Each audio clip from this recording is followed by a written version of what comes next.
안녕하세요, 여러분. 저는 수입식품을 좋아하는 오일리한 TV입니다. 요즘 올리브 오일 많이들 드시죠? 그 중에 엑스트라 버진 등급 오일을 고품질 오일이라고 잘 알려져 있는데요. 맞습니다. 프리미엄 올리브 오일. 그런데 과연 엑스트라 버진 등급이라는 라벨만 붙어 있으면 정말 좋은 품질의 오일일까요? 백화점 마트에 진열된 수많은 엑스트라 버진 오일 중에 도대체 어떤 오일이 정말 좋은 품질의 오일일까 고민한 적 없으신가요? 좋은 품질의 올리브 오일을 선택하는 기준, 아마 이미 여러분들은 웬만한 전문가만큼 알고 계실 거라고 생각해요. 예를 들면 산도가 0.8% 이하여야 한다. 냉압착 방식으로 추출된 오일이 좋다. 블렌딩보다 단일 품종의 유기농이 좋다. 자외선 차단되는 어두운 병이 좋다. 등등 말이죠. 맞습니다. 이 모든 기준들 좋은 품질의 올리브 오일을 판단할 때 중요한 기준들이 맞아요. 더군다나 시중에 판매되는 거의 대부분의 엑스트라 버진 올리브 오일은 이런 내용들이 라벨의 표기가 아주 잘 되어 있어요. 그런데 정작 저는 백화점에 진열된 수많은 오일을 보면서 이런 의문이 생기더라고요. 엑스트라 버진 등급이면 무조건 고품질의 좋은 오일일까? 프리미엄 오일이라는 걸 판단할 수 있는 또 다른 기준들은 없을까? 사실 오래전 유럽에서 오일 품질 파동이 있었죠. 그 이후 많은 소비자들이 품질에 의문을 가지게 되었고 저 역시 이 부분에 더욱 민감해진 것도 사실이에요. 믿고 사도 될까? 이 비싼 오일을? 이런 생각에 더욱더 꼼꼼하게 살펴보게 되었어요. 그렇다면 정작 고품질 오일을 구매하려고 할 때 도대체 어떤 기준을 보고 오일을 선택하는 게 좋을까요? 지금부터 5가지 기준에 대해서 여러분들과 이야기를 나눠보려고 해요. 이 중에는 일반적으로 잘 살펴보지 않는 새로운 기준에 대한 내용도 있어요. 궁금하시다면 오늘 영상 끝까지 봐주세요. 그럼 시작할게요. 여러분들이 보다 쉽게 이해할 수 있도록 오일 라벨의 샘플을 보면서 설명드려 볼게요. 첫째, 산도인데요. 이 부분은 다들 아시죠? 0.8% 이하여야 한다는 점.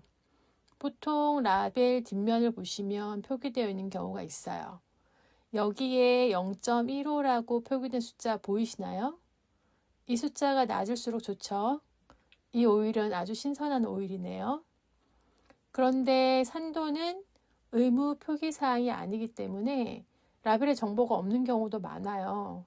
이럴 땐 제품을 판매하는 홈페이지에서 시험 성적서를 참고하시면 좋은데 일일이 홈페이지를 검색하는 것도 귀찮은 일이죠.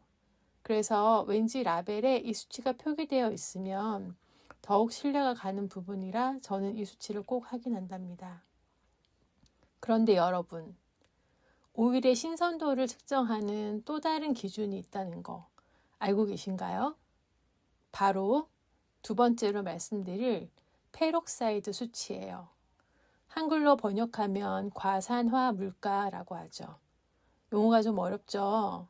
쉽게 설명드리면 오일이 얼마나 산패가 진행되어 있느냐를 표기하는 초기 지표예요. 즉, 산화에 의해서 품질이 얼마나 저하가 되어 있느냐를 나타내는 거죠. 오일 산패의 1차 산화 생성물의 양을 나타내고 오일의 신선도와 산화 안정성을 평가하는 핵심 지표예요. 이 수치가 높으면 높을수록 오일의 산화가 많이 진행되어 버렸고 품질이 이미 저하되어 있음을 의미하니까 너무 중요한 수치죠. 철저하게 냉압착 방식으로 추출한 오일은 이 수치가 기준치 이하에 머무는 경우가 많아요. 품질 표준에 따르면 엑스트라 버진 등급 오일은 다른 식용 오일보다 엄격한 기준을 적용해서 20 이하의 과산화 물가 수치의 제품을 좋은 품질의 오일이다 라고 분류할 수 있어요.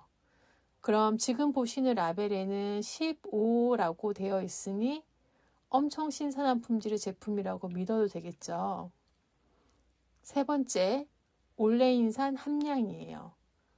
온레인산은 오메가9으로 잘 알려진 우리 몸에 좋은 단일 불포화 지방산인데요. 심혈관 건강에 특히 이로운 지방으로 알려져 있죠. 그런데 대부분의 제품 라벨에는 올레익 애시드라고 표현되어 있는 경우가 드물어요. 그래서 최근 연구 결과를 찾아봤는데요. 2020년에 PMC라는 기관에서 발간한 연구 자료에 따르면 엑스트라 버진 올리브 오일의 올레인산 함량 범위는 평균 63.1%에서 79.7%로 제시하고 있어요. 수치가 높을수록 당연히 더 좋은 오일이겠죠. 네 번째, 폴리페놀 함량이에요. 폴리페놀은 강력한 항산화 성분으로 이미 수많은 연구를 통해서 노화 예방, 항염 효과, 혈관 건강에 탁월하다고 입증되어 있어요.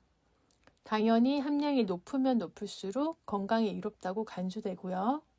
사실 앞서 설명드린 기준들은 수치가 큰 차이를 보이지는 않는데 폴리페놀 함량의 경우에는 적게는 200ppm부터 많게는 2000ppm까지 거의 10배 차이가 나죠. 그 범위가 어마어마하죠. 그렇다 보니 저는 이 폴리페놀 함량을 중요하게 생각하고 함량 수치가 높은 오일을 선택해요. 단 수치가 높을수록 맛은 더욱 씁쓸하고 알싸하다는 점 참고하세요. 만일 이런 씁쓸하고 알싸한 맛에 익숙하지 않으신 분들이라면 함량이 조금 낮은 제품이 좋겠죠? 얼마 전 약사로 유명한 홍씨 약사 유튜브를 보았는데요.